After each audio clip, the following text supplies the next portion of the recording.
हरियाणा की हर अपडेट के लिए बेल आइकन दबाएं और सब्सक्राइब करें STV हरियाणा न्यूज।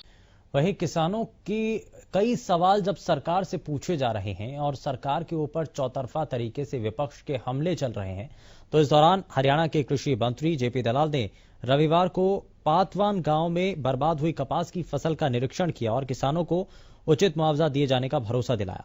इसके बाद जब उन्होंने पत्रकारों से बातचीत की तो कृषि मंत्री जेपी दलाल ने कहा कि हाल में केंद्र सरकार द्वारा किसानों के हित में लाए गए 3 विधेयक किसानों के लिए रक्षा कवच का काम करेंगे। किसान इन विधेयकों को लेकर खुश हैं।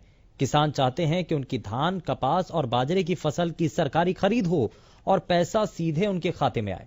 साथ ही उन्होंने ये भी कहा कि इन सभी चीजों को लेकर यानी कि इन विधेयकों से सिर्फ बिचौलियों को परेशानी है और वहीं आंदोलन जो कर रहे हैं उन लोगों को इससे परेशानी है, जबकि किसान आराम से खेतों में काम कर रहे हैं।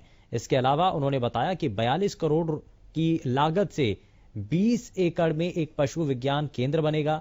इस केंद्र में कम से कम 10 विशेषज्ञ चिकित्सकों, एक्सरे और ऑपरेशन की सुविधा रहेगी। आदेश आए हैं और जो ये व्यवस्था की है कि भाई हम किसान की पेमेंट सीधे तौर पर देंगे, किसान को देंगे। बिचौलिए बहुत परेशान हैं, बिचौलिए कई तरह के हैं, वो आप लोग सब समझते हैं। वही लोग जो है आंदोलन कर रहे हैं। किसान तो बेचारा अपने खेत में मेहनत कर रहा है, अपने काम कर रहा है और किसान हमारी नीतियों से खुश है। किसान चाहता है कि मंडियां चलें, बाजरे की खरीद हो, कपास की खरीद हो, धान की खरीद हो, सीधा पैसा उनके खाते में आए। और कांग्रेस के पास अगर कोई अच्छी योजना है तो हमारा 2 किलोमीटर पर राजस्थान है, वहां पर लागू करके दिखाए और हमें बता दे कि ये अच्छी योजना है, हम उसको उससे भी बेटर करके लागू करेंगे। हरियाणा कृषि विश्वविद्यालय के वाइस चांसलर से बात की, उपकुलपति से, और उनसे कहा कि आप जो विशेषज्ञ हैं कपास के वो भेजो।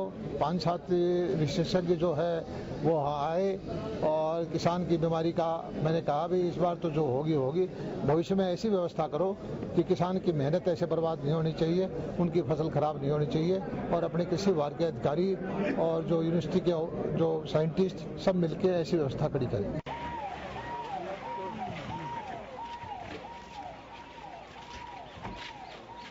नमस्कार। बढ़िया।